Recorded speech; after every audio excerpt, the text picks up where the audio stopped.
En 1880, en la tranquila colonia El Retiro, la vida había comenzado a tomar un giro oscuro y siniestro. En aquel entonces, los habitantes vivían entre rumores y susurros, historias que se contaban en las noches mientras la luna brillaba, iluminando calles vacías y aterradoras. Todo comenzó de forma extraña, con la aparición de cuerpos de animales, principalmente perros y gatos, encontrados muertos sin una gota de sangre en ellos.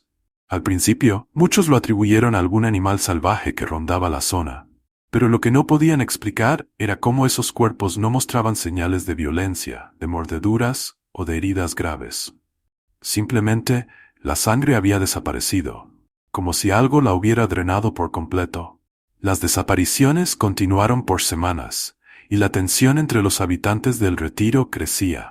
Lo que empezó como cuerpos de animales eventualmente se transformó en algo mucho más aterrador: personas. Los primeros en desaparecer fueron vagabundos, almas desafortunadas que nadie parecía echar de menos, pero pronto empezaron a faltar también algunos vecinos. Hombres y mujeres que en algún momento simplemente dejaban de ser vistos. Los rumores comenzaron a hacerse más intensos, y una palabra empezó a correr de boca en boca: vampiro.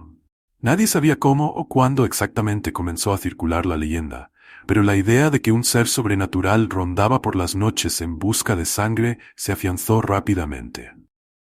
La colonia se llenó de miedo. Los pocos que se atrevían a salir después de oscurecer lo hacían con cruces, ajos y estacas. Los niños ya no jugaban en las calles al caer el sol, y las puertas y ventanas se cerraban con pesados cerrojos, mientras los vecinos rezaban para que aquello que rondaba en las sombras no los encontrara. Una noche, sin embargo, algo sucedió que lo cambió todo. Un grupo de valientes, liderado por un hombre llamado Ignacio, decidió poner fin al terror que los acechaba. Ignacio no era un hombre particularmente fuerte ni valiente, pero el miedo por la seguridad de su familia lo empujó a actuar. Se armó con una estaca de camichín, un árbol al que se le atribuían propiedades sagradas, y junto a algunos vecinos organizó una cacería. Sabían que, si el vampiro existía, no podrían enfrentarlo sin estar preparados.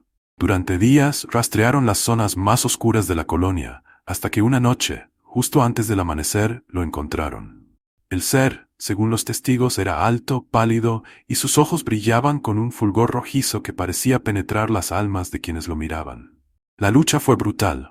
El vampiro atacó con una velocidad y fuerza que ningún humano podía igualar, pero los vecinos, decididos a acabar con el monstruo, lo rodearon y lograron inmovilizarlo.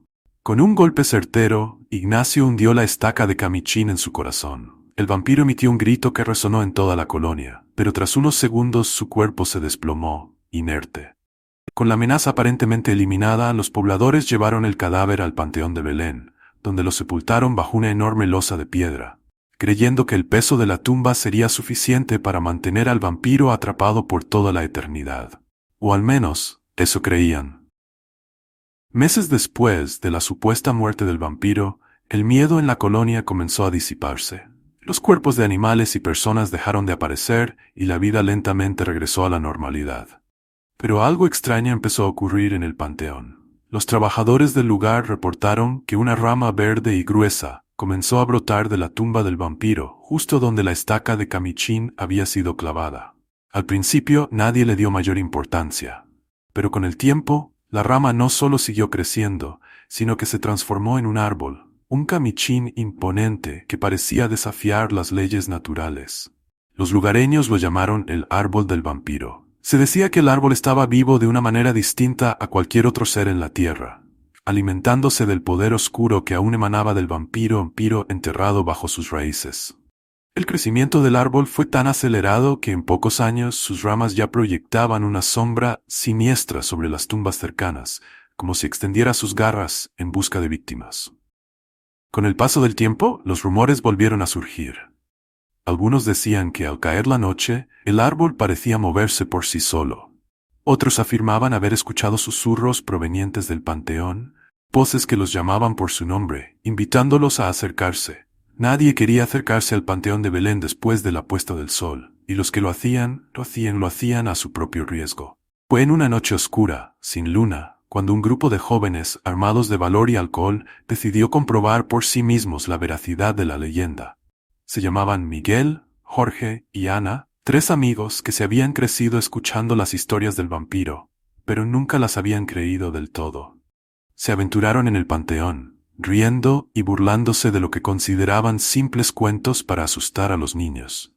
Pero conforme avanzaban entre las tumbas, la atmósfera comenzó a cambiar. El aire se volvió denso, y el frío nocturno calaba en sus huesos. A lo lejos, el majestuoso árbol del vampiro se alzaba, proyectando sus sombras sobre el suelo. A medida que se acercaban, Miguel, quien lideraba al grupo, notó algo inusual. Una especie de vapor emanaba del suelo alrededor del árbol, como si estuviera respirando. Las risas se apagaron rápidamente cuando comenzaron a escuchar algo más, algo inquietante. Susurros. «No lo escuches», dijo Ana con una risa nerviosa. «Solo es el viento». Pero el susurro era claro, demasiado claro para ser el viento. Parecía venir de todas partes y al mismo tiempo, de ningún lado. Los tres se miraron entre sí, tratando de mantener la calma, pero la sensación de ser observados se hacía cada vez más fuerte. De repente Jorge gritó, señalando algo en el tronco del árbol. Los ojos de todos se dirigieron a ese punto y lo que vieron les heló la sangre. Entre las ramas más altas, dos puntos rojos brillaban en la oscuridad, como si fueran los ojos de alguna criatura que los observaba desde las alturas. «Es solo una ilusión», dijo Miguel, aunque su voz temblaba. Pero en el fondo, los tres sabían que no era ninguna ilusión. Los susurros se hicieron más fuertes, y ahora podían distinguir palabras, voces antiguas que hablaban en un idioma que ninguno de ellos comprendía, pero cuyo significado era claro. Estaban siendo cazados. El pánico se apoderó de ellos, y sin pensarlo dos veces, los tres comenzaron a correr. Pero la oscuridad del panteón parecía interminable, y las sombras del árbol los seguían como si fueran un depredador. Ana, que iba detrás, sintió algo frío y pegajoso rozando su cuello, y al girarse vio una rama alargada y retorcida que intentaba atraparla. «¡Ayuda!», gritó, pero sus amigos ya estaban demasiado lejos. En ese instante, los ojos rojos reaparecieron, esta vez más cerca, casi al nivel del suelo. Ana, paralizada por el terror, vio como una figura humanoide emergía de entre las sombras del árbol. Su piel era gris, seca como el pergamino, y sus colmillos afilados relucían bajo la tenue luz de la luna. Ana no podía moverse. Su cuerpo se había congelado por completo mientras esa cosa se acercaba lentamente, como un depredador que disfruta saborear el miedo de su presa. Aquella criatura tenía una figura humanoide, pero su piel seca y cenicienta se estiraba sobre sus huesos como un cadáver momificado. Los ojos rojos resplandecían con una maldad que helaba la sangre. Era él, el vampiro que los rumores decían había vuelto a la vida. Miguel y Jorge, corriendo sin detenerse, escucharon el grito de Ana, pero no se atrevieron a mirar atrás. La adrenalina los empujaba hacia adelante. Se internaron entre las tumbas, sin saber si corrían en la dirección correcta. Solo querían alejarse del árbol del vampiro y de aquella presencia aterradora que sentían sobre ellos. Pero pronto se dieron cuenta de que algo iba mal. Los caminos del panteón parecían no tener fin. Cada vez que giraban entre las lápidas, el paisaje se repetía como si estuvieran atrapados en un bucle. Era como si el mismo cementerio jugara con ellos, como si no pudieran escapar. La risa del vampiro, una risa grave y gutural, comenzó a resonar en el aire, envolviéndolos desde todas direcciones. «¡Ana!», gritó Miguel, pero no hubo respuesta. De repente, Jorge tropezó y cayó al suelo, golpeando su rostro contra la tierra húmeda. Miguel, sin pensarlo, se detuvo para ayudar a su amigo. Pero al inclinarse para levantarlo, sintió una presencia detrás de él. Un frío gélido invadió su cuerpo, y cuando giró la cabeza lentamente, vio que las ramas del árbol parecían haberse extendido hasta ellos, moviéndose como serpientes que se enroscaban en las tumbas cercanas. «¡Corre!», gritó Jorge, pero era demasiado tarde. Las ramas se lanzaron sobre ellos como tentáculos oscuros. Una de ellas rodeó la pierna de Jorge, arrastrándolo hacia la oscuridad, mientras Miguel, completamente paralizado por el miedo, observaba impotente. Su amigo gritaba, pero la rama lo levantó en el aire, retorciéndose como si la vida misma fuera succionada de su cuerpo. Miguel retrocedió, tropezando con una lápida mientras las ramas rodeaban a Jorge y lo arrastraban hacia el árbol, donde los ojos del vampiro brillaban con un fulgor antinatural. Su amigo intentaba liberarse, pataleando y forcejeando, pero era inútil. La criatura lo miraba fijamente, como si estuviera saboreando su terror. En un momento, las ramas se tensaron y el cuerpo de Jorge quedó completamente inmóvil, su rostro pálido, con los ojos abiertos de par en par, vacíos, como si su alma hubiera sido arrancada en un instante. Miguel sintió náuseas, quiso correr, escapar de esa pesadilla, pero sus piernas no respondían. El vampiro bajó la mirada hacia él, con una sonrisa torcida que revelaba sus colmillos afilados. Entonces, las ramas comenzaron a moverse hacia Miguel. «No, por favor», gritó mientras retrocedía. Las ramas lo rodearon, pero justo en ese instante un sonido interrumpió el silencio del panteón. Un eco lejano, un golpe seco, resonó en el aire. La atención del vampiro se desvió por un breve segundo, y Miguel aprovechó para zafarse y correr hacia la salida del cementerio. Su corazón latía con fuerza mientras escuchaba los susurros del vampiro detrás de él, llamándolo, prometiéndole poder y mortalidad. Pero Miguel no escuchaba. Solo quería sobrevivir.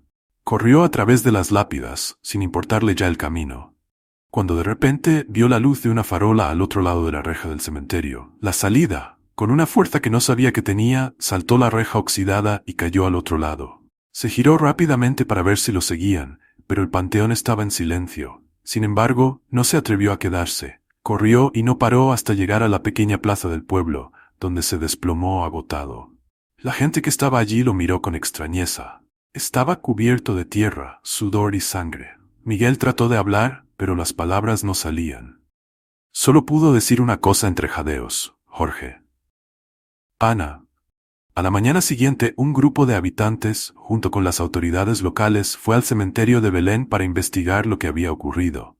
Miguel, aunque estaba en estado de shock, insistió en acompañarlos. Cuando llegaron al lugar, encontraron lo que temían. El árbol del vampiro se alzaba aún más imponente que la noche anterior.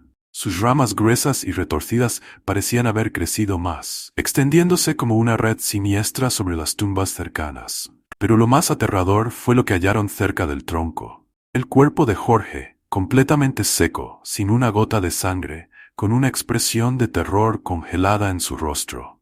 No había señales de Ana, pero Miguel sabía lo que eso significaba. Ella también había caído bajo las garras de la criatura. Uno de los ancianos del pueblo, un hombre que había vivido toda su vida escuchando las leyendas del árbol del vampiro, se acercó con una expresión grave. «Esto no ha terminado», dijo en voz baja. «Mientras ese árbol siga creciendo, el vampiro seguirá cazando.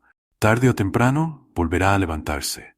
Los habitantes, aterrados por lo que podría suceder, intentaron destruir el árbol.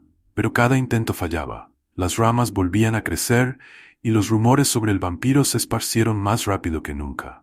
El panteón de Belén se convirtió en un lugar prohibido, un espacio maldito donde nadie osaba entrar, sobre todo de noche. El tiempo pasó, y aunque la colonia El Retiro siguió adelante, la leyenda del árbol del vampiro no desapareció. El árbol siguió creciendo, cada vez más alto, y las desapariciones, aunque esporádicas, nunca dejaron de ocurrir. Algunos decían que en noches sin luna, si te acercabas lo suficiente al panteón, podías escuchar los susurros del vampiro, llamando a nuevas víctimas. Miguel nunca se recuperó del todo. Pasó el resto de su vida atormentado por lo que vio aquella noche, por los ojos rojos del vampiro y el horror que sentía al recordar el cuerpo seco de Jorge. Nunca pudo olvidar las palabras del anciano del pueblo: «Esto no ha terminado». Porque sabía que era cierto. El vampiro seguía ahí, esperando el momento adecuado para romper las cadenas de la tumba y volver a caminar entre los vivos, sediento de sangre, ansioso por saciar un hambre que había estado acumulando por más de un siglo. Y el árbol del vampiro, con sus raíces profundas y su tronco macabro, seguiría creciendo, alimentándose del terror, hasta el día en que la criatura lograra escapar definitivamente